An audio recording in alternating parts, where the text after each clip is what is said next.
মুহাম্মদ আরবি রাহমাতাল লিল আলামিনকে কথা বলার পর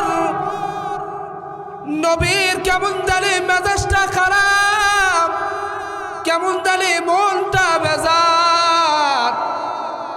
মুহাম্মদ আরবির মনটা বেজার দেখে আল্লাহ পাক রব্বুল আলামিন ডাকতে বলে, হাবিব, আমার বাড়িতে আপনাকে আপ্যায়ন করাইছি, মেহমান বানাইছি আপনার মনটা খারাপ করার জন্য না।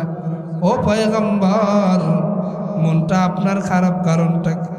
ও মুসলমান, একটু খেয়াল করে দেখেন, আল্লাহু আকবার সব থেকে আনন্দের স্থানে আল্লাহর নবী যাওয়ার পরও উম্মতদেরকে বলে নাই। আল্লাহর নবী রাখতে বলে, আল্লাহ, শুধু শান্তি কি শুধু আমি আল্লাহকেই, আমি নবীকেই দিবেন না? রহমত শুধু আমি নবীকেই দিবেন নাকি গো আল্লাহ? শুধু আমাকে শুধু বরকত দিবেন, তাহলে আমার উম্মতকে শান্তি দিবেন না গো আল্লাহ? আল্লাহ পাক রব্বুল আলামিন, আল্লাহর নবী আল্লাহ পাক রব্বুল আলামিনের কাছে এই কথা বলার পরে আল্লাহর পক্ষ থেকে যতটুকু রহমত পাইছে, আল্লাহর পক্ষ থেকে যতটুকু শান্তি পাইছে, বরকত পাইছে, দুইটা ভাগ করে একটা ভাগ আল্লাহর নবীর জবানে বর্ণনা করেন। আল্লাহর নবী বলেন, আসসালামু আলাইনা ওয়া আলা ইবাদিল্লাহিস সালিহিন। আল্লাহ, আপনি আমাকে যতটুকু বরকত দিয়েছেন, যতটুকু রহমত দিয়েছেন, যতটুকু দয়া করেছেন, দয়ার এক ভাগ আমি আমার গুনাহগার উম্মতদেরকে দিয়ে দিলাম। জোরে বলেন আল্লাহু আকবার। মুসলমান ভাইরা রে, আমার বন্ধুরা রে, আমার কথাগুলো ভালো করে বুঝবেন। আল্লাহর নবীর সাথে এইরকম আলাপচারিতা করতে করতে করতে করতে আল্লাহর নবী আল্লাহ পাক রব্বুল আলামিনকে ডাকতে বলে, ও আল্লাহ, ও দয়ার মালিক, করুণার আধার আল্লাহ, আমি আপনার কাছে একটা জিনিস জানতে চাই। এই যে আপনার সাথে আমার দিদার হলো, আল্লাহু আকবার, আমার উম্মত তো আপনার সাথে দিদার করতে পারবে না। মুসলমান, একটু চিন্তা করে দেখেন, এত শান্তির জায়গা, খুশির জায়গা, খুশির জায়গায় গেলে মানুষ অনেক কিছুই ভুলে যায়, কিন্তু এত দামি একটা জায়গায় আল্লাহর সামনে দাঁড়ায়া আল্লাহর নবী আমাদেরকে ভুলেন নাই।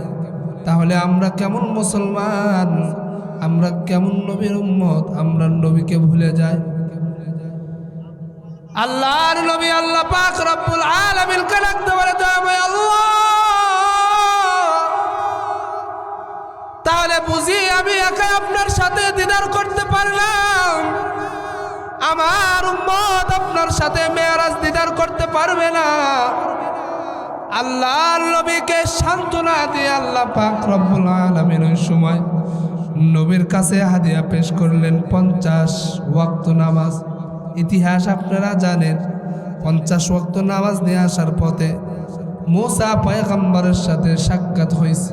মুসা পয়গম্বর ডাকতে বলে, পয়গম্বর, ও মুহাম্মদ ভাই, আপনার উম্মত 50 ওয়াক্ত নামাজ পড়তে পারবে না, যান না তাড়াতাড়ি আপনার উম্মতের জন্য 50 ওয়াক্ত নামাজটাকে একটু কমায় নিয়ে আসেন। আল্লাহর নবী প্রথমবার গেলেন 5 ওয়াক্ত নামাজ কমায় দিলেন, দ্বিতীয়বার গেলেন 5 ওয়াক্ত কমায় দিলেন। কমাইতে কমাইতে আল্লাহর নবী 9 বার আল্লাহর আদালতে গেছে। 9 বার যাওয়ার পরে 50 ওয়াক্তর ভিতরে 45 ওয়াক্ত শেষ। কয় ওয়াক্ত আছে? 5 ওয়াক্ত আছে। কথা বলেন ঠিক না বেটা? 5 ওয়াক্ত নামাজ দিয়ে ফেরার পথে মুসা পয়গম্বর ডাকতে বলে, ভাই মুহাম্মদ, আপনার উম্মত 5 ওয়াক্ত পড়তে পারবে না। আল্লাহর নবী ডাকতে বলে, 9 বার আল্লাহর আদালতে গেছি, আর যাইব না, শরম লাগে আমার, আমি আল্লাহর আদালতে যাইব না। আল্লাহু আকবার। মুসা পয়গম্বরকে এই কথা বলার পরে আল্লাহর নবী দুনিয়ার জমিনে আসবেন। এমত অবস্থায় পেছন থেকে আল্লাহ পাক রব্বুল আলামিন তার হাবিবকে ডাক দিয়েছেন, হাবিব, ও পয়গম্বর, আপনি যদি মুসা পয়গম্বরের কথা শুনে এখন আমার কাছে আসতেন, আমি আরো 5 ওয়াক্ত কমাই দিতাম, তাহলে তো আপনি 0 ওয়াক্ত নিয়ে 0 ওয়াক্ত নিয়ে আপনি দুনিয়ার জমিনে যাইতেন। তবে পয়গম্বর হাবিব আমার, এই যে 50 ওয়াক্ত থেকে 5 ওয়াক্ত নামাজ নিয়ে দুনিয়ার জমিনে যান, আপনার কোন উম্মত যদি 5 ওয়াক্ত নামাজ যথারীতি সময়ে মসজিদে গিয়ে আদায় করে, আমি আল্লাহর পক্ষ থেকে শুধু কাজটাই কমায় দিছি, মজুরি কিন্তু কমায় দেয় নাই। আল্লাহু আকবার, জোরে করে বলেন আল্লাহু আকবার। ও মুসলমান, আল্লাহর নবীকে আল্লাহ পাক রব্বুল আলামিন ডাকতে বলে, পয়গম্বর আপনার উম্মতকে শুধু 50 ওয়াক্ত থেকে 5 ওয়াক্ত নামাজ দিলাম, কোন উম্মত যদি 5 ওয়াক্ত নামাজ যথারীতি সময়ে মসজিদে গিয়ে আদায় করতে পারে, আল্লাহু আকবার, আমি আল্লাহ পাক রব্বুল আলামিন ওই বান্দার প্রতি খুশি হইয়া ওই বান্দার জন্যে আল্লাহু আকবার তার আমলনামায় 50 ওয়াক্ত নামাজের সওয়াব লিখে দিব। জোরে বলেন সুবহানাল্লাহ। মুসলমান ভাইরা রে, আমার বন্ধুরা রে, আমার কথাগুলো ভালো করে বুঝবেন। জিবরাইল আমিন আল্লাহর নবীর শিওরে বসে আছেন, ডাক দেওয়ার সাহস পাইতেছে না,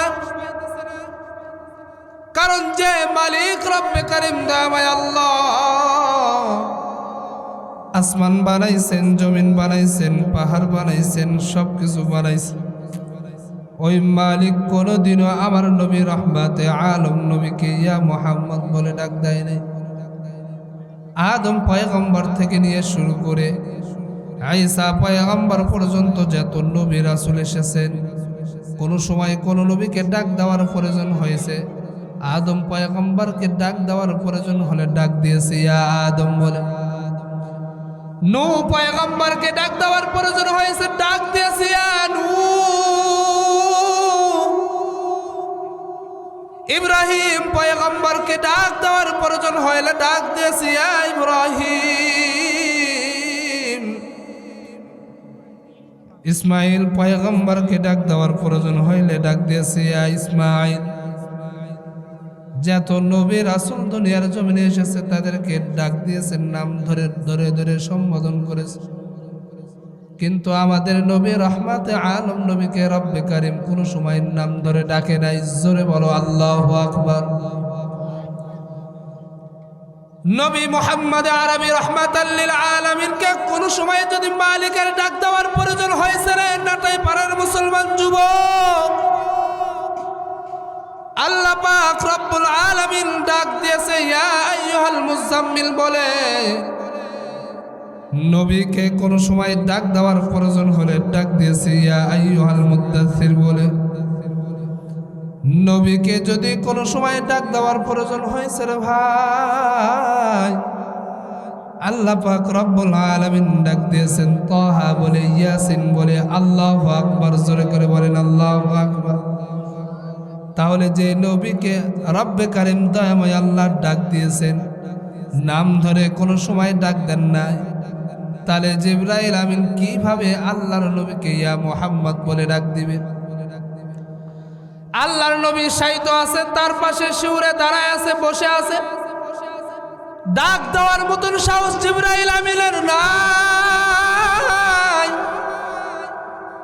কোন একভাবে জিবরাইল আমিনের তার পাকার একটু স্পর্শ হওয়ার কারণে, লাগার কারণে রহমাতে আলম নবীর ঘুম ভেঙে গেছে।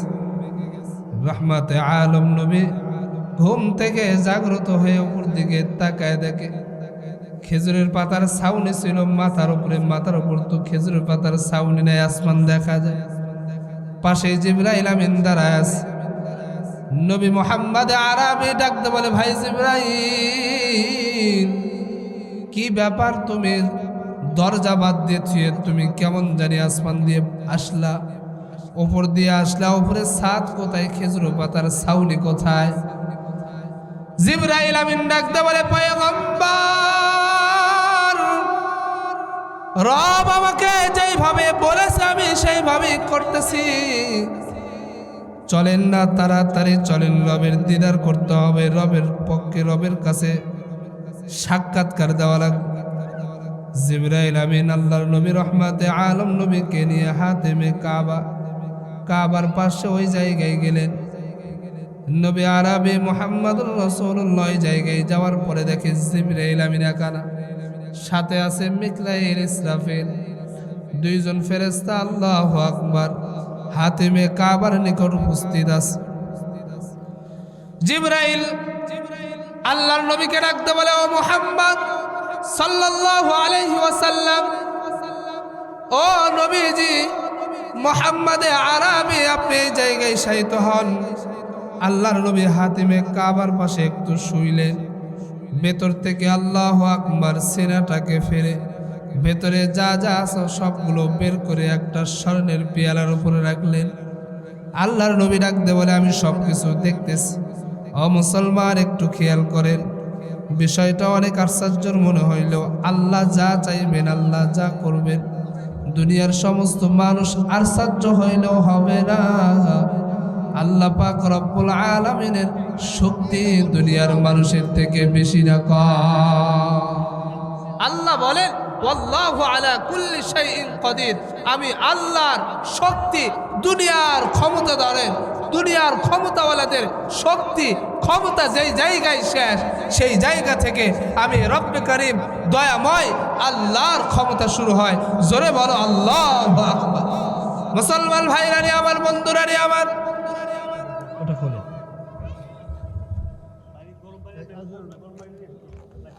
মুসলমান ভাইরা রে আমার, বন্ধুরা রে আমার, কথাগুলো ভালো করে বুঝবেন।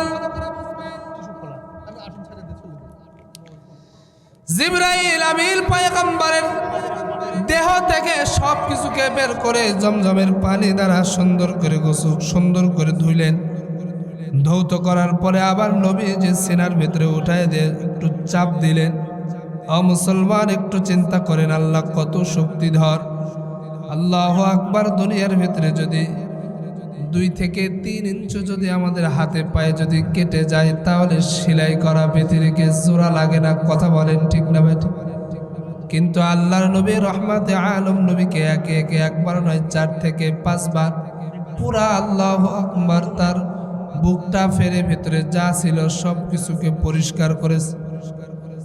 হাতেমে কাবা থেকে আল্লাহর নবীকে বোরাকের উপরে উঠায়া বাইতুল মাকদাস পর্যন্ত নিয়ে যাওয়ার জন্য বোরাকের উপরে আল্লাহর নবীকে এবং জিবরাইল আমিন দুইজন আল্লাহু আকবার। ওই যে বোরাকের উপরে ওঠার পর বোরাকটা কেমন জানে অভিমানের সুরে ডাকতে বলে, যাইতে চাইতেছে, ডাকতে বলতেছে, কি ব্যাপার, তোমার উপরে রহমাতে আলম নবী উঠেছে, তুমি এত কেমন জানি করতেছো, অভিমান করতেছো, কারণটা কি? বোরাক চোখে পানি নিয়ে ডাকতে বলে, পয়গম্বর, দুনিয়ার ভেতরে আল্লাহু আকবার, আমি বোরাক চান্স পাইছি আপনাকে আল্লাহর আদালত পর্যন্ত নিয়ে যাওয়ার জন্য। তবে আমি বোরাকের আরেকটা চাওয়া, শুধু আপনি আমাকে আল্লাহু আকবার দুনিয়ার জমিনে আমাকে শুধু ব্যবহার করবেন না, দুনিয়ার জমিন থেকে যাওয়ার পরে ময়দানে মাহশারে আপনি যখন জান্নাতে যাবেন, ফুলসিরাত পার হয়ে জান্নাতে যাইবেন, ওই সময় আমি বোরাকের আবদার, আপনি আমার পিঠে সওয়ার হয়ে আল্লাহু আকবার আপনি জান্নাত পর্যন্ত চলে যাবে। আপনি আমার পিঠে সওয়ার হয়ে ময়দানে মাহশারে জান্নাত পর্যন্ত যাইবেন। এটাই হলো আমি বোরাকের চাওয়া, এটাই হলো আমি বোরাকের সব থেকে বড় পাওয়া। মুহাম্মদ আরবি রাহমাতাল লিল আলামিন ডাকতে বলো, যাও, তোমার এই আবদারটা পূরণ হয়ে গেল। বোরাকের যে পাওয়ার ছিল দ্রুত গতিতে চোখের পলকে 1 মাসের রাস্তা বাইতুল্লাহ থেকে শুরু করে নিয়ে বাইতুল মাকদাস পর্যন্ত এই সময় 1 মাসের রাস্তা ছিল, কিন্তু বোরাকটা এত দ্রুত গতিতে চলতো, আল্লাহু আকবার, মুহূর্তের ভিতরে চোখের পলকে বাইতুল্লাহ থেকে বাইতুল মাকদাসে হাজির হয়ে গেছে। বাইতুল মাকদাসে হাজির হওয়ার পরে দেখে অসংখ্য অগণিত মুসল্লিরা নামাজরত অবস্থায় দাঁড়ায় আছে। রহমাতে আলম নবীকে জিবরাইল আমিন মিম্বরের দিকে নিয়ে যান। ইমাম সাহেব যেই জায়গায় দাঁড়ায় নামাজ পড়ায়, আল্লাহর নবীকে রহমাতে আলম নবীকে জিবরাইল আমিন সামনে দিলেন। আর ডাকতে বললেন, আল্লাহ পাক রব্বুল আলামিন আদেশ করেছেন সমস্ত মুসল্লিদেরকে সঙ্গে নিয়ে এই জায়গায় 2 রাকাত নামাজ আদায় করবে। আল্লাহর নবী 2 রাকাত নামাজ আদায় করে আবার বাহনে উঠলেন। বরাকের উপরে উঠে আল্লাহু আকবার চোখের পলকে 500 বছরের রাস্তা অতিবাহিত করে আল্লাহু আকবার প্রথম আসমানের 2টা গেটের সামনে দাঁড়ায় গেলেন। যাওয়ার পথে জিবরাইল আমিন ডাকতে বলে, মুহাম্মাদুর রাসূলুল্লাহ সাল্লাল্লাহু আলাইহি ওয়াসাল্লাম। জিবরাইল আমিন ডাকতে বলে, ও পয়গম্বর, আপনি কেমন জানি যাইতেছিলেন, কোনো কথা বলেন না। বাইতুল্লাহ থেকে বাইতুল মুকাদ্দাসে আল্লাহু আকবার গভীর রাত্রে হাজার হাজার মুসল্লিরা আপনার 2 রাকাত নামাজের ইমামতি করবেন, আপনার পেছনে নামাজ পড়বে, সেই জন্য হাজির হয়েছিল। তারা কারা চেনেন না? মুহাম্মদ আরবি রাহমাতাল লিল আলামিন ডাকতে বলে, ভাই জিবরাইল, আমি কিভাবে চিনব যদি তুমি না বলো? ডাকতে বলে, আদম পয়গম্বর থেকে নিয়ে শুরু করে ঈসা পয়গম্বর পর্যন্ত সমস্ত নবী ওই জায়গায় উপস্থিত ছিলেন। আল্লাহু আকবার, যেই জায়গায় সমস্ত আম্বিয়া কেরাম উপস্থিত ছিলেন সেখানে আদম পয়গম্বর ইমামতি করার অনুমতি পায় নাই, নূহ পয়গম্বর ইমামতি করতে পারে নাই, শেষ পয়গম্বর ইমামতি করার অনুমতি পায় নাই, দানিয়াল পয়গম্বর ইমামতি করার অনুমতি পায় নাই, জাতির পিতা ইব্রাহিম পয়গম্বর ইমামতি করার উপাধি পায় নাই। এইভাবে ঈসা পয়গম্বর পর্যন্ত কোন নবী ওই জায়গায় যারা উপস্থিত ছিলেন কেউ ইমামতি করার অনুমতি পায় নাই। একমাত্র কেবলমাত্র আখিরে জামানার পয়গম্বর যেই জায়গায় থাকবে ওই জায়গায় দুনিয়ার কোনো মানুষের ইমামতি করা চলবে না, ওই জায়গায় ইমামতি করবেন রাহমাতাল লিল আলামিন। তাফসিরের কিতাবের ভিতরে পাওয়া যায় সেই দিন থেকে আল্লাহর নবীর আরেকটা উপাধি হলো ইমামুল মুরসালিন। আল্লাহু আকবার বলো, আল্লাহু আকবার। মুসলমান ভাইরা রে আমার, বন্ধুরা রে আমার, প্রথম আসমানের দরজার সামনে দাঁড়ায়া জিবরাইল আমিন ডাকতে বলে, কি ব্যাপার, দরজা খোলো না কেন? ভেতর থেকে পৌরে ডাকতে বলে, আপনি কে? জিবরাইল আমিন ডাকতে বলে, আনা জিবরাইল, আমি হলাম জিবরাইল। পৌরে ডাকতে বলে, আপনার সাথে আর কে আছে? বলে, রাহমাতাল লিল আলামিন মুহাম্মদ আরবি। ভেতর থেকে পৌরে এখন ডাকতে বলতেছেন, আল্লাহু আকবার, আপনি তো আসবেন, ভেতরে আসবেন, কিভাবে আসবেন? চাবি তো আমার কাছে নাই। জিবরাইল আমিন ওই সময় পৌরকে ডাকতে বলে, কি ব্যাপার, তুমি হলো গেট দারোয়ান, তোমার কাছে চাবি না, এটা তুমি কিভাবে বলো? ভেতর থেকে আওয়াজ আছে, চাবি তো আমার কাছে নাই। আপনি যে নবীকে সঙ্গে নিয়ে এসেছেন জিবরাইল, সেই নবীর হাতেই তো চাবি আছে। আল্লাহর নবী ইসমে আজম পরে চাবি দুটাতে আল্লাহু আকবার তালাতে হাত রাখলেন, সঙ্গে সঙ্গে তালাগুলো খুলে গেল। আল্লাহু আকবার, প্রথম আসমান অতিক্রম করে আল্লাহর নবী দ্বিতীয় আসমানের কাছে গেলেন। মুসলমান, ইতিহাস আপনারা জানেন, ইতিহাস বলা আমার উদ্দেশ্য নয়। প্রথম আসমান থেকে সপ্তম আসমান পর্যন্ত যাওয়ার পরে ওখান থেকে আবার আগুন, আগুনের ভিতর দিয়ে নবী রহমাতুল আলম নবী যায়। ডালে ভাবে আগুন, কিন্তু রহমাতে আলম নবীর শরীরে কোনো আগুন লাগে না। বহুদূর পথ আগুনের ভিতর দিয়ে অতিক্রম করার পরে পানির ভিতর দিয়ে বোরাক যাইতেছে, জিবরাইল আমিনও যাইতেছে। যাইতে যাইতে ডানে বামে অসংখ্য অগণিত পানি, অনেক পানি দেখা যায়, কিন্তু আল্লাহু আকবার, আল্লাহর নবীর একটা পশমতো এক টুকরা একটু পানি লাগে না। মুহাম্মদ আরবি রাহমাতাল লিল আলামিন চলে গেলেন। যাইতে যাইতে আরশে কুরসি, আল্লাহু আকবার, আল্লাহর নবীর চেয়ার, যেই চেয়ার আল্লাহ পাক রব্বুল আলামিনের চেয়ার, যেই চেয়ারের ভিতরে আল্লাহ পাক রব্বুল আলামিন সীমাসীন হন, এই নাটাই পাড়ার মুসলমান ভাই, আমরা তো জানি না আল্লাহ পাক রব্বুল আলামিনের চেয়ারটা কত বড়। আল্লাহ সূরাত আল ইমরানের ভিতরে আয়াতুল কুরসির, সূরাতুল বাকারার ভিতরে আয়াতুল কুরসির ভিতরে আল্লাহ বলেন ওয়াসিআ কুরসিয়ুহুস সামাওয়াতি ওয়াল আরদ। আল্লাহ পাক রব্বুল আলামিন বলেন আমি যেই চেয়ারে সীমাসীন হই ওই চেয়ারটা, আল্লাহু আকবার, এই জমিন থেকে আসমান যা কিছু আছে সব কিছুর থেকে আমি আল্লাহর বসার চেয়ারটা সব থেকে বেশি বড়। তাহলে এবার চিন্তা করেন আল্লাহ কত বড়। আল্লাহর নবী চলে গেলেন, চেয়ারের কাছে চলে গেলেন। ইতিহাসের কিতাবের ভেতরে পাওয়া যায় যে দুনিয়ার থেকে মূসা পয়গম্বর তুর পাহাড়ে আল্লাহর সাথে দেখা করেছেন। আল্লাহর সাথে যখন কথা বলেছেন, কথা বলার সময় আল্লাহর কাছ থেকে নিয়ে মূসা পয়গম্বর পর্যন্ত ৭০,০০০ নূরের পর্দা ছিল। আল্লাহর নবীকে যখন দুনিয়ার জমিন থেকে আসমান পর্যন্ত আল্লাহ নিয়ে গেছেন, ওই আসমান পর্যন্ত নিয়ে যাওয়ার পরে আল্লাহর থেকে নবীর মাঝে একটা মাত্র পর্দা ছিল। তাহলে কত কাছে থেকে আল্লাহর নবীকে আল্লাহ পাক রব্বুল আলামিন ভালোবাসা দিয়েছেন, আলাপচারিতা করেছেন, গল্প গুজব করেছেন। চিন্তা করে দেখেন, এই পৃথিবীতে যত নবী রাসূল এসেছেন সবারই মেয়ারাজ হয়েছে, সবারই মেয়ারাজ হয়েছে, আর সবাই মেয়ারাজ করেছেন।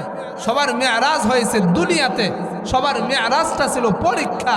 আর আমার নবী, আপনার নবী, রহমাতে আলম নবী, কুল কায়নাতের নবী, রহমাতে আলম মুহাম্মদুর রাসূলুল্লাহ সাল্লাল্লাহু আলাইহি ওয়াসাল্লাম নবী, আল্লাহর নবীকে আল্লাহ পাক রব্বুল আলামিন অন্যান্য নবীদেরকে মেয়ারাজ করাইছেন পরীক্ষা, মেয়ারাজের মাধ্যমে পরীক্ষা করেছেন। আর আমার নবীকে আসমানে নিয়ে যে আল্লাহ পুরস্কারে পুরস্কৃত করেছেন। জোরে বলেন সুবহানাল্লাহ।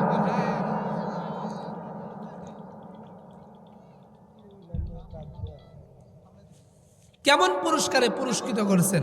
আমি আমার তিলাওয়াতকৃত আয়াত থেকে আমি যেই বিষয়টা মেসেজটা আপনাদেরকে দিতে চাই সেই বিষয়টা এখন স্পষ্ট করি, খুব ভালো করে বুঝবেন। মাইকের আওয়াজ যত দূরে যায়, যারা যেই স্থানে আছেন ওখান থেকে খুব ভালো করে বোঝার চেষ্টা করবেন। পৃথিবীর জমিনে একটা নিয়ম আছে, কেউ যদি কোনো আত্মীয়র বাড়ি যায়, যাওয়ার সময় মিষ্টি সদাই এই জাতীয় কিছু নিয়ে যায়। কথা বলেন ঠিক না বেটা? তাহলে দুনিয়ার জমিন থেকে লক্ষ লক্ষ কোটি কোটি মাইল অতিবাহিত করে আমাদের নবী আল্লাহর আদালতে গেছে, বন্ধুর বাড়িতে গেছে। হাত পায়ে এমনি এমনি যাওয়া যাবে? বলেন তো দেখি, এমনি এমনি যাওয়া যায়? আপনাদেরকে যদি বলা হয় এই যে 12 তারিখে তারেক রহমান বাংলাদেশ বগুড়াতে আসবে, তাহলে এখান থেকে তারেক রহমানের সাথে দেখা করতে পারবে এই মসজিদের কমিটিদের ভেতর থেকে একজন। বলেন তো দেখি, সে কি খালি হাত পায়ে যাবে? খালি হাতে যাবে নাকি? বলেন। চেষ্টা করবে আমি যেই জিনিসটা নিয়ে যাব সেই জিনিসটা যেন তারেক রহমান খায়। কথা বলেন, কথা বলেন ঠিক না বেটি? তাহলে বলেন তো দেখি, হাজার হাজার লক্ষ মাইল অতিবাহিত করে আল্লাহ পাক রব্বুল আলামিন তার প্রিয় হাবিবকে নিয়ে গেছে, তো আল্লাহ রাসূল সাল্লাল্লাহু আলাইহি ওয়াসাল্লাম খালি হাতেই কি আল্লাহর কাছে গেছে? আল্লাহকে কি সালাম দেওয়া যাবে নাকি? বলেন। সালামটা তো শান্তি, আল্লাহকে তো শান্তি দেওয়া যায় না। আল্লাহর রাসূলের কাছে যাওয়ার পরে, আল্লাহর রাসূল আল্লাহর দরবারে যাওয়ার পরে আল্লাহ পাক রব্বুল আলামিনকে ডাকতে বলে, আল্লাহ আপনি আমাকে এত সম্মান দিয়েছেন, আর একটা পর্দার আড়ালে আমি আর এক জায়গায়, মাত্র আপনার সাথে আমার দিদার হতে একটা পর্দা আছে। কত কাছ থেকে আপনি আমাকে ভালোবাসা দিয়েছেন। আমি আপনার বাড়িতে এসেছি, খালি হাতে আসি নাই। আত-তাহিয়াতু লিল্লাহি ওয়াস-সালাওয়াতু ওয়াত-তাইয়্যিবাত, এটা আমরা নামাজে পড়ি কি পড়ি না? তাশাহুদ পড়ি। এর বাংলা হলো আমার হায়াতে শক্তি দিয়ে, সামর্থ্য দিয়ে সব কিছু মিলে ঝিলে যে ইবাদতগুলো করেছি, সেই ইবাদতগুলো নিয়ে আমি পয়গম্বর আপনি আল্লাহর বাড়ির দরজায় এসে হাজির হয়েছে। জোরে বলেন সুবহানাল্লাহ। মুসলমান ভাইরা রে আমার, বন্ধুরা রে আমার, পয়গম্বরে আরবি রাহমাতাল লিল আলামিনের এমন কথা শুনে আল্লাহ পাক রব্বুল আলামিনের কলিজাটা ঠান্ডা হয়ে গেছে। আল্লাহ পাক রব্বুল আলামিন তার হাবিবকে খুশি করার জন্য ডাক দিয়ে বলতেছে, আসসালামু আলাইকা আইয়ুহান নাবিয়্যু ওয়া রাহমাতুল্লাহি ওয়া বারাকাতুহু। শান্তি আপনার জন্যে, রহমত আপনার জন্যে, বরকত আপনার জন্যে, আমি আল্লাহর পক্ষ থেকে সবকিছু যেন বর্ষিত হয়। মুহাম্মদ আরবি রাহমাতাল লিল আলামিনকে এই কথা বলার পর নবীর কেমন জানি মেজাজটা খারাপ, কেমন জানি মনটা বেজার। মুহাম্মদ আরবির মনটা বেজার দেখে আল্লাহ পাক রব্বুল আলামিন ডাকতে বলে, হাবিব, আমার বাড়িতে আপনাকে আপ্যায়ন করাইছি, মেহমান বানাইছি আপনার মনটা খারাপ করার জন্য না। ও পয়গম্বর, মনটা আপনার খারাপ কারণটা কি? ও মুসলমান, একটু খেয়াল করে দেখেন, আল্লাহু আকবার সব থেকে আনন্দের স্থানে আল্লাহর নবী যাওয়ার পরও উম্মতদেরকে ভুলে নাই। আল্লাহর নবী ডাকতে পারে, আল্লাহ, শুধু শান্তি কি শুধু আমি আল্লাহকে, আমি নবীকেই দিবেন নাকি? রহমত শুধু আমি নবীকেই দিবেন নাকি গো আল্লাহ?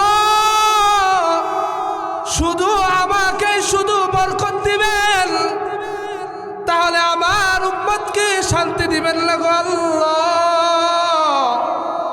আল্লাহ পাক রব্বুল আলামিন, আল্লাহর নবী আল্লাহ পাক রব্বুল আলামিনের কাছে এই কথা বলার পরে আল্লাহর পক্ষ থেকে যতটুকু রহমত পাইছে, আল্লাহর পক্ষ থেকে যতটুকু শান্তি পাইছে, বরকত পাইছে, দুইটা ভাগ করে একটা ভাগ আল্লাহর নবীর জবানে বর্ণনা করেন। আল্লাহর নবী বলেন, আসসালামু আলাইনা ওয়া আলা ইবাদিল্লাহিস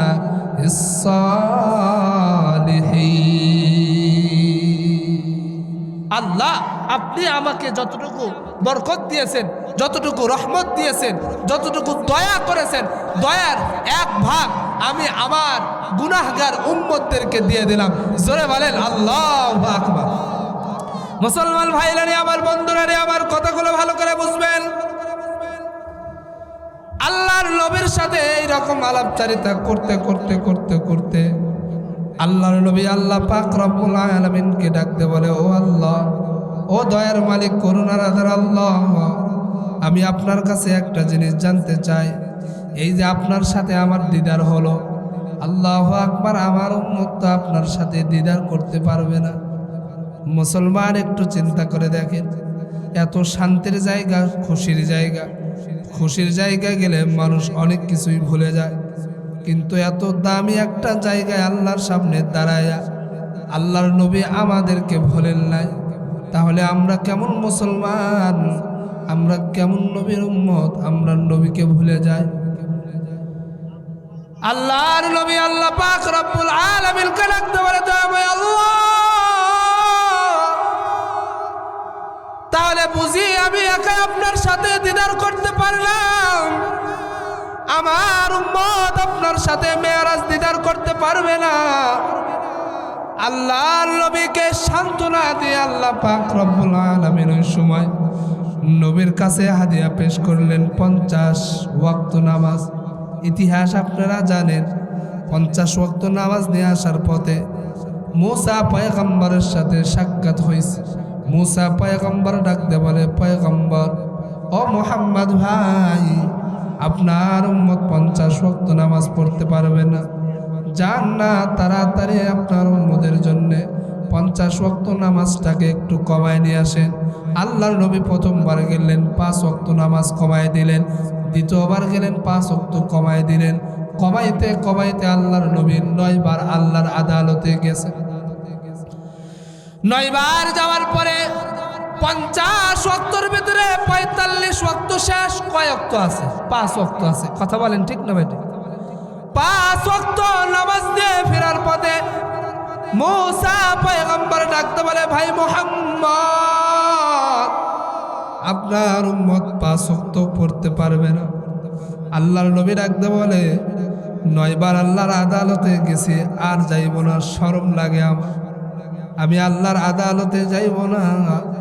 আল্লাহু আকবার। মূসা পয়গম্বরকে এই কথা বলার পরে আল্লাহর নবী দুনিয়ার জমিনে আসবেন। এমতো অবস্থায় পেছন থেকে আল্লাহ পাক রব্বুল আলামিন তার হাবিবকে ডাক দিয়েছেন, হাবিব ও পয়গম্বর, আপনি যদি মুসা পয়গম্বরের কথা শুনে এখন আমার কাছে আসতেন, আমি আরো 5 ওয়াক্ত কমাই দিতাম, তাহলে তো আপনি 0 ওয়াক্ত নিয়ে 0 ওয়াক্ত নিয়ে আপনি দুনিয়ার জমিনে যাইতেন। তবে পয়গম্বর হাবিব আমার, এই যে 50 ওয়াক্ত থেকে 5 ওয়াক্ত নামাজ নিয়ে দুনিয়ার জমিনে যান, আপনার কোন উম্মত যদি 5 ওয়াক্ত নামাজ যথারীতি সময়ে মসজিদে গিয়ে আদায় করে, আমি আল্লাহর পক্ষ থেকে শুধু কাজটাই কমায় দিছি, মজুরি কিন্তু কমায় দেয় নাই। আল্লাহু আকবার, জোরে করে বলেন আল্লাহু আকবার। ও মুসলমান, আল্লাহর নবীকে আল্লাহ পাক রব্বুল আলামিন ডাক দে বলে, পয়গম্বর আপনার উম্মতকে শুধু 50 ওয়াক্ত থেকে 5 ওয়াক্ত নামাজ দিলাম, কোন উম্মত যদি 5 ওয়াক্ত নামাজ যথারীতি সময়ে মসজিদে গিয়ে আদায় করতে পারে, আল্লাহু আকবার, আমি আল্লাহ পাক রব্বুল আলামিন ওই বান্দার প্রতি খুশি হইয়া ওই বান্দার জন্যে আল্লাহু আকবার তার আমলনামায় 50 ওয়াক্ত নামাজের সওয়াব লিখে দিব। জোরে বলেন সুবহানাল্লাহ। সম্মানিত হাজিরিন, তাহলে এবার চিন্তা করে দেখেন, নামাজ পড়ব 5 ওয়াক্ত, সওয়াব পাইব 50 ওয়াক্ত, এটা আমাদের লাভ না লস? জোরে বলেন লাভ না লস? লাভ। আমরা তো লাভ ছাড়া বাঙালি কোনো কাজ করতে চাই না, কথা বলেন ঠিক না বেঠিক?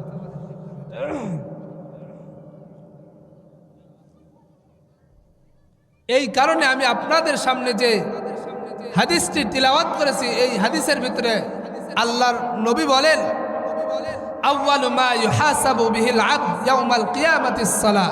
কিয়ামতের ময়দানে আল্লাহ পাক রব্বুল আলামিন সর্বপ্রথম এই উম্মতের কাছ থেকে নামাজের হিসাবটাই নেবে। কথা বলেন ঠিক না বেঠিক? কিয়ামতের ময়দান এত কঠিন একটা ময়দান হবে, সূর্য আঘাত মাথার উপর এসে যাবে। এখন তো আমরা নামাজে যাইতে চাই না, মসজিদে আজান হয়, আমরা মসজিদের সামনে দিয়ে বাজারে যাই, মসজিদের সামনে দিয়ে শহরের কোনো কাজ থাকলে কাজে আমরা চলে যাই, কিন্তু একটা বারও চিন্তা করি না মসজিদ থেকে আমার বয়স হয়েছে 40 বছর, 40 বছরে কতবার ফজরের সময় মসজিদ থেকে আমাকে ডাক দিয়েছেন হাইয়া আলাস সালাহ, মসজিদ থেকে আমাকে কতবার ডাক দিয়েছে হাইয়া আলাল ফালাহ, মসজিদ থেকে কতবার আমাকে ডাক দিয়েছে আল্লাহু আকবার, আল্লাহু আকবার, মসজিদ থেকে কতবার আমাকে ডাক দিয়েছে লা ইলাহা ইল্লাল্লাহ। আমাদের দিলে রেখাপাতি করে নাই। জোরে বলেন কথা ঠিক না? আল্লাহ পাক রব্বুল আলামিন কিয়ামতের ময়দানে যখন জব্বার রূপ ধারণ করবে, কাহার রূপ ধারণ করবে, সূর্যটা যখন আঘাত মাথার উপরে এসে যাবে, বলেন তো দেখি কোনোভাবেই বাঁচার কোনো উপায় আছে না? কিয়ামতের ময়দানটা যখন কায়েম হয়ে যাবে, মা তার সন্তানকে ভুলে যাবে, মেয়ে তার বাবাকে ভুলে যাবে, সবাই যার যার মতন একটা আওয়াজ করবে ইয়া নফসি ইয়া নফসি। যার বাংলা অর্থ আল্লাহ আজকে আমার কি উপায় হবে? আদম পয়গম্বর ডাক দিয়ে বলবে ইয়া নফসি ইয়া নফসি, নূহ পয়গম্বর ডাক দিয়ে বলবে ইয়া নফসি ইয়া নফসি, দানিয়েল পয়গম্বর ডাক দিয়ে বলবে ইয়া নফসি ইয়া নফসি, মাহলাইন পয়গম্বর বলবে ইয়া নফসি ইয়া নফসি, ইব্রাহিম খলিলুল্লাহ ডাক দিয়ে বলবে ইয়া নফসি ইয়া নফসি, ইসমাইল পয়গম্বর ডাক দিয়ে বলবে ইয়া নফসি ইয়া নফসি, मूसा পয়গম্বর ডাকতে বলবে ইয়া নফসি ইয়া নফসি, সমস্ত নবী পয়গম্বররা বলবে ইয়া নফসি ইয়া নফসি। ও মুসলমান, ওই সময় ময়দানের এক পার্শ্ব থেকে ভিন্ন একটা আওয়াজ হবে ইয়া রব্বি হাবলি উম্মত। ও মুসলমান, একটু চিন্তা করে দেখেন, যেই সময় সবাই যার যার মতন আলাদা, ওই সময় আমার নবী আমাকে ভুলেন নাই। কিয়ামতের ময়দানে আল্লাহ রাব্বুল আলামিন যখন কাহার রূপ ধারণ করবেন, আল্লাহ পাক রব্বুল আলামিন যখন কাহার জব্বার রূপ ধারণ করবেন, তখন সবাই আল্লাহ পাক রব্বুল আলামিন কাহার রূপ দেখে সবাই থরথর করে কম্পন সৃষ্টি হবে। এমন তো অবস্থায় সমস্ত উম্মত আল্লাহর নবীর কাছে যা বলবে ইয়া নবী, ও পয়গম্বর, আপনি ছাড়া কোনো উপায় নাই, কোনো গতি নাই। আল্লাহর নবী ওই সময় সেজদায় পড়ে যাবে, আল্লাহ পাক রব্বুল আলামিন ডাকতে বলেন, পয়গম্বর হাবিব আমার, দুনিয়াতে আপনি অনেক কান্না করেছেন, আপনাকে এখন আর কান্না করতে দিব না। ওঠেন, আপনি মাথা উঠান, আপনি সুপারিশ করা শুরু করে দেন। মুসলমান, উম্মতের ভিতরে সর্বপ্রথম যে উম্মতের হিসাবটা নেওয়া থেকে শুরু করবে হিসাব, সেটা হলো আবু বকর সিদ্দিক রাদিয়াল্লাহু তাআলা আনহু। তার হিসাবটা এক পাল্লায় যখন দেওয়া হবে, আল্লাহু আকবার, নেকির পাল্লাটা ভারী হয়ে যাবে। আবু বকরের আমল দেখে আল্লাহর কঠিন রাগটা অর্ধেক পানি হয়ে যাবে। আল্লাহু আকবার বলেন, আল্লাহু আকবার। পয়গম্বর আরবি রাহমাতাল লিল আলামিনের দ্বিতীয় নম্বর সাহাবী ফারুক আযম রাদিয়াল্লাহু তাআলা আনহুকে দ্বিতীয় নম্বর আমল, তার আমল যখন হিসাব নেওয়া হবে, তার আমলটাও নেকির পাল্লাটা ভারী হয়ে যাবে। আল্লাহ পাক রব্বুল আলামিনের রাগটা সম্পূর্ণ নিভায় যাবে। আল্লাহর নবী ওই সময় ঢালাওভাবে পাইকারি দরে সবাইকে আল্লাহু আকবার, আল্লাহ পাক রব্বুল আলামিনের জান্নাতে নিয়ে যাওয়ার ব্যবস্থা করবে। এই জন্যে মুসলমান, আমি আপনাদের মাঝে যতক্ষণ সময় আলোচনা করলাম, যে বিষয়টা আমি আপনাদের মাঝে মেসেজ দিলাম, মেসেজটা হলো আল্লাহ পাক রব্বুল আলামিনের যত বিধিবিধান দুনিয়ার জমিনে পাঠাইছে, রোজা থেকে নিয়ে শুরু করে যত হুকুম আহকাম আল্লাহ পাক রব্বুল আলামিন পাঠাইছেন, সমস্ত হুকুম আহকামগুলো পাঠাইছেন জিবরাইলের মাধ্যমে। আর নামাজটাকে আল্লাহ পাক রব্বুল আলামিন পাঠাইছেন আল্লাহর নবী রহমতে আলম নবীকে আল্লাহর বাড়িতে নিয়ে যায় মেহমানদারি করানোর পরে। এই জন্যে নামাজের প্রতি আমাদের তাগিদ হতে হবে। আল্লাহু আকবার নামাজ আমাদেরকে পড়তে হবে। আমাদের মসজিদে আল্লাহু আকবার নামাজ হয়, ফজরের সময় দেখা যায় অনেক কম মুসল্লি দেখা যায়। কোটি টাকা দিয়ে মসজিদ আমরা বানাই। দুঃখের সাথে বলি না মুসলমান, বাংলার আনাচে কানাচে ঘোরাঘুরি করি, তাফসির করি। অনেক সময় দেখা যায় গর্বের সাথে অনেকজন বলে, হুজুর আমাদের এই মসজিদটা বানাইতে প্রায় 20 লক্ষ 25 লক্ষ 1 কোটি খরচ হয়েছে। দুঃখের বিষয় হলো কোন মুসল্লি কোন মুসলমান এই কথা বলে না, হুজুর আমার মসজিদটা যেমন তেমনই হোক না কেন, আমার এই মসজিদে ভরপুর 5 ওয়াক্ত নামাজে মুসল্লি পাওয়া যায়। হায়রে মুসলমান, আমরা কেমন মুসলমান হইলাম? কোটি টাকা খরচ করে মসজিদ আমরা বানাইছি। আল্লাহু আকবার, দামি দামি টাইলস ফ্লোরে লাগাইছি, ডানে বামে অনেক সুন্দর সুন্দর আল্লাহ এসি লাগাইছে, কিন্তু আমরা মসজিদে যাই না। আল্লাহু আকবার, সপ্তাহে একদিন জুমার দিন যাই, আবার বেশির থেকে বেশি এত ব্যস্ত হয়ে গেছি দুনিয়া নিয়ে। কিন্তু একটু চিন্তা করে দেখেন, এই দুনিয়া কিন্তু আমার আপনার আপন নয়। এই দুনিয়া ছেড়ে আমাদেরকে কবরে যাওয়া লাগবে কি লাগবে না? জোরে আওয়াজ করে বলেন, কবরে যাওয়া লাগবে কি লাগবে না? কবরে যে আমাদেরকে যাওয়া লাগবে, একটু চিন্তা করে দেখেন। বড়লোক হইলেও কিন্তু 3 খানা কাপড়, গরিব হইলেও কিন্তু 3 খানা। বড়লোক মহিলা হলেও 5 খানা, গরিব মহিলা হলেও 5 খানা কাপড়। বড়লোক পুরুষ হইলেও কিন্তু 3 খানা কাপড়ের কাপড় হবে সাদা, গরিব হইলেও কিন্তু 3 খানা কাপড়ের কাপড় হবে সাদা। বড়লোক মহিলা হলে কাফনের কাপড় হবে সাদা, গরিব মহিলা হলেও কিন্তু কাফনের কাপড় হবে সাদা। ওই কাফনের কাপড় দ্বারা আল্লাহু আকবার আমাদেরকে সুন্দর করে গোসল করায়া সবাই মায়া কান্না করবে। একদল যাবে বাঁশ বাগানে বাঁশ কাটার জন্য, আর একদল যাবে কবরস্থানে কবর খনন করার জন্য, আর একদল যাবে আল্লাহু আকবার বাজারে গিয়ে আমার জন্য কাফনের কাপড় ক্রয় করবে। যার যার মতন মায়া কান্না করবে, কিন্তু সবাই কিন্তু আমাকে বিদায় দেওয়ার জন্য চেষ্টা করবে। বড়ই পাতা গরম করবে, কথা বলেন ঠিক না বেঠিক? বড়ই পাতা গরম করে সুন্দর করে সাজায়া গোছায়া আমাকে কিন্তু কবরের দিকে নিয়ে যাবে, কথা বলেন ঠিক না বেঠিক? সাজিয়ে গুজিয়ে দে মোরে সজনী তোরা, সাজিয়ে গুজিয়ে দে মোরে।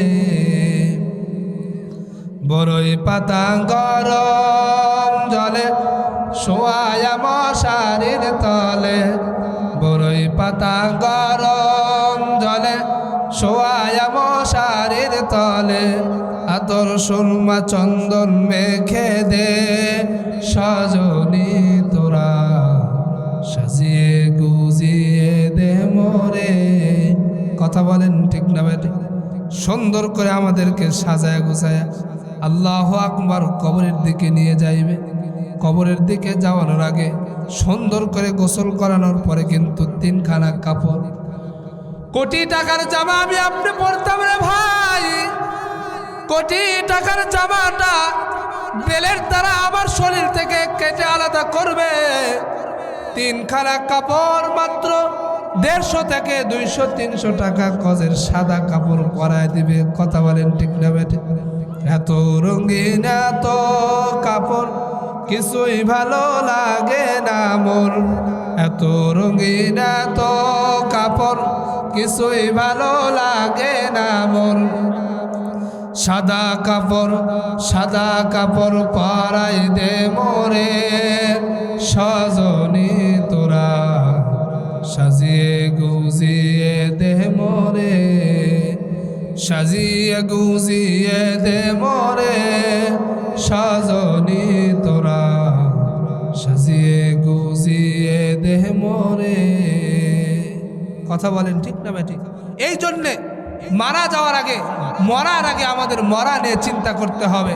রব যেন আমাদের সবাইকে এই যে আলোচনাগুলো হলো এই আলোচনা থেকে রব যেন আমাদের সবাইকে দিনমুখী হওয়ার তৌফিক দান করে, ইসলামমুখী হওয়ার তৌফিক দান করে, মুত্তাকি পরহেজগার হয়ে কবরে যাওয়ার মতন তৌফিক যেন রব আমাদেরকে দান করে। সকলে বলে আমিন। ওয়া আখিরু দাওয়ানা আনিল হামদুলিল্লাহি রাব্বিল আলামিন। আসসালামু আলাইকুম ওয়া রাহমাতুল্লাহি ওয়া বারাকাতুহু।